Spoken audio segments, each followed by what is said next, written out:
Hey guys, welcome to my channel. Today we are going to continue in the 1 Year Bible, and today we are going to read Genesis 28:1 through 29:35. So Isaac called for Jacob and blessed him. Then he commanded him, "Do not marry a Canaanite woman.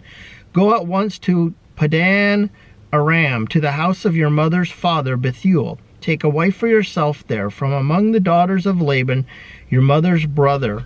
May God Almighty bless you and make you fruitful and increase your numbers until you become a community of peoples. May he give you and your descendants the blessing given to Abraham, so that you may take possession of the land where you now reside as a foreigner, the land God gave to Abraham." Then Isaac sent Jacob on his way, and he went to Padan Aram to Laban, son of Bethuel, the Aramean, the brother of Rebekah, who was the mother of Jacob and Esau.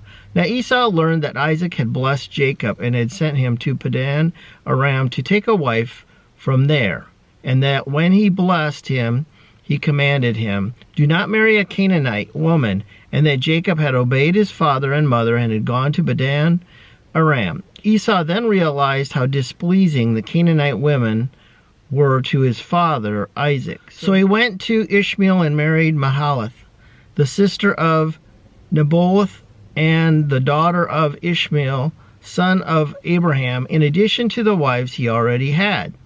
Jacob left Beersheba and set out for Haran. When he reached a certain place, he stopped for the night because the sun had set.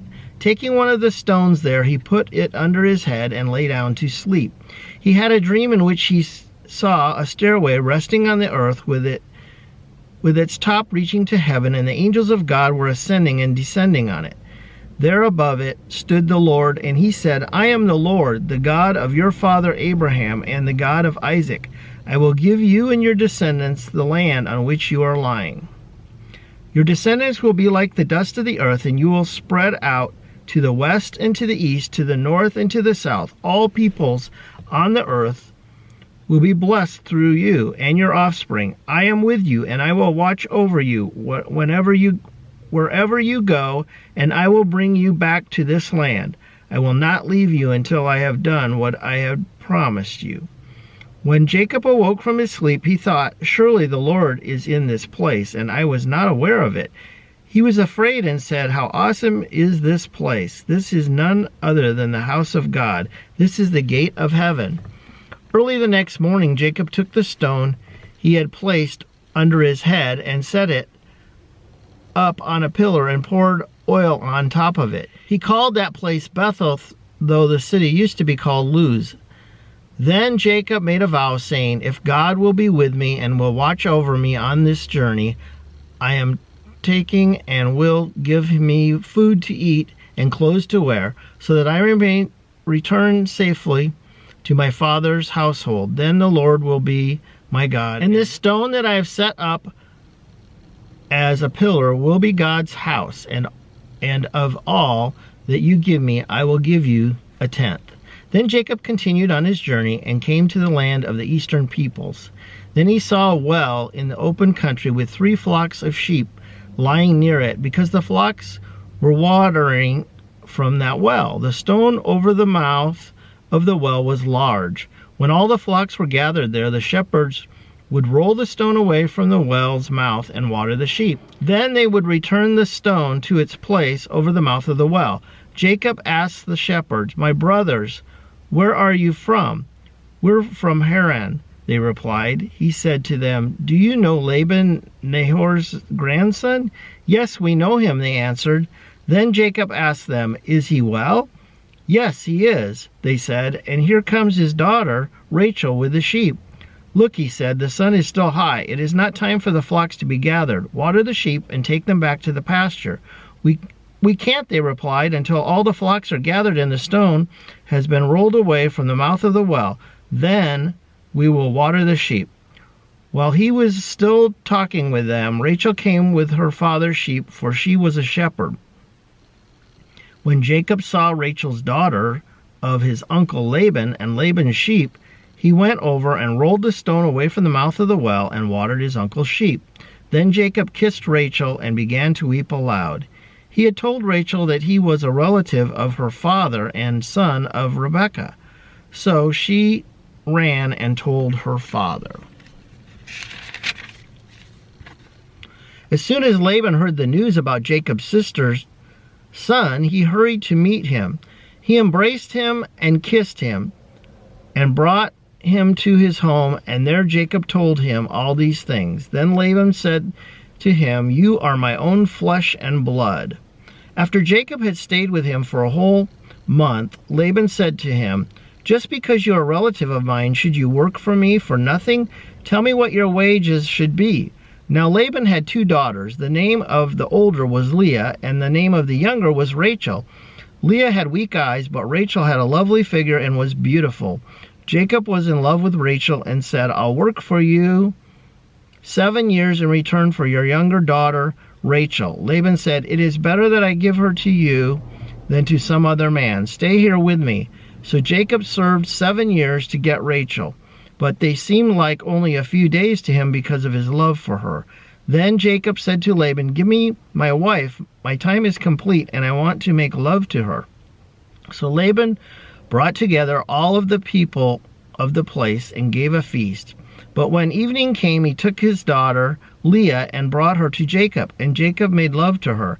And Laban gave his servant Zilpah to his daughter as her attendant. When morning came, there was Leah.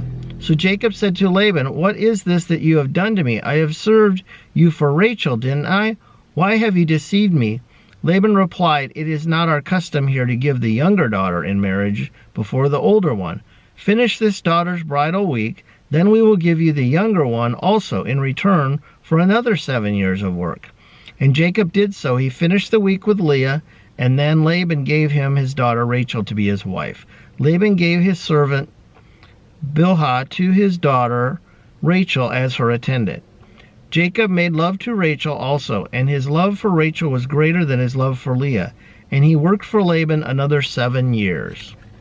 When the Lord saw that Leah was not loved, he enabled her to conceive, but Rachel remained childless. Leah became pregnant and gave birth to a son. She named him Reuben, for she said, "It is because the Lord has seen my misery. Surely my husband will love me now." She conceived again, and when she gave birth to a son, she said, "Because the Lord heard that I am not loved, he gave me this one too." So she named him Simon. After she conceived, and when she gave birth to a son, she said, "Now at last my husband will become attached to me, because I have borne him 3 sons." So he was named Levi. She conceived again, and when she gave birth to a son, she said, "This time I will praise the Lord." So she named him Judah. Then she stopped having children. Okay, next we're going to read Matthew 9:18 through 38. While he, Jesus, was saying this, a synagogue leader came and knelt before him and said, "My daughter has just died, but come and put your hand on her, and she will live." Jesus got up and went with him, and so did his disciples. Just then a woman who had been subject to bleeding for 12 years came up to him and touched the edge of his cloak. She said to herself, If I only touch his cloak, I will be healed." Jesus turned and saw her. "Take heart, daughter," he said. "Your faith has healed you." And the woman was healed at that moment. When Jesus entered the synagogue leader's house and saw the noisy crowd and people playing pipes, he said, "Go away, the girl is not dead but asleep."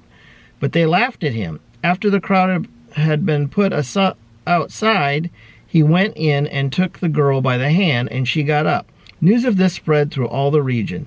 As Jesus went on from there, 2 blind men followed him, calling out, "Have mercy on us, Son of David." When he had gone indoors, the blind men came to him, and he asked them, "Do you believe that I am able to do this?" "Yes, Lord," they replied. Then he touched their eyes and said, "According to your faith, let it be done to you." And their sight was restored. Jesus warned them sternly, "See that no one knows about this." But they went out and spread the news about him all over the region. While they were going out, a man who was demon-possessed and could not talk was brought to Jesus. And when the demon was driven out, the man who had been mute spoke. The crowd was amazed and said, "Nothing like this has ever been seen in Israel." But the Pharisees said, "It is by the prince of demons that he drives out demons." Jesus went through all the towns and villages, teaching in their synagogues, proclaiming the good news of the kingdom, and healing every disease and sickness. When he saw the crowds, he had compassion on them, because they were harassed and helpless like sheep without a shepherd. Then he said to his disciples, "The harvest is plentiful, but the workers are few. Ask the Lord of the harvest, therefore, to send out workers in his harvest field." So now we're going to read Psalm 11, 1 through 7. And I usually read this for the director of music of David. "In the Lord I take refuge. How then can you say to me, 'Flee like a bird to your mountain'? For look, the wicked behind their bows, they set their arrows against the strings, to shoot from the shadows at the upright in heart. When the foundations are being destroyed, what can the righteous do? The Lord is in the holy temple. The Lord is on his heavenly throne. He observes everyone on earth. His eyes examine them.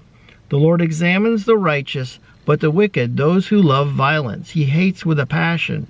On the wicked he will rain fiery coals and burning sulfur. A scorching wind will be their lot. For the Lord is righteous. He loves justice. The upright will see his face." And then we're headed to Proverbs 3, 11 through 12. "My son, do not despise the Lord's discipline. Do not resent his rebuke, because the Lord disciplines those he loves. As a father, the son he delights in." So that's going to do it for this week of the One Year Bible. If you have just joined us in this series, keep in mind that this is the One Year Bible, but we are not actually completing it in a year. We are taking longer than that. I am just doing like a day in this each week, so it will take much, much longer. But again, my plan for this is to get through the Bible and not to get through it in 1 year. So I hope you have enjoyed this. If you're new to this channel, please consider subscribing and make sure you do share this with people.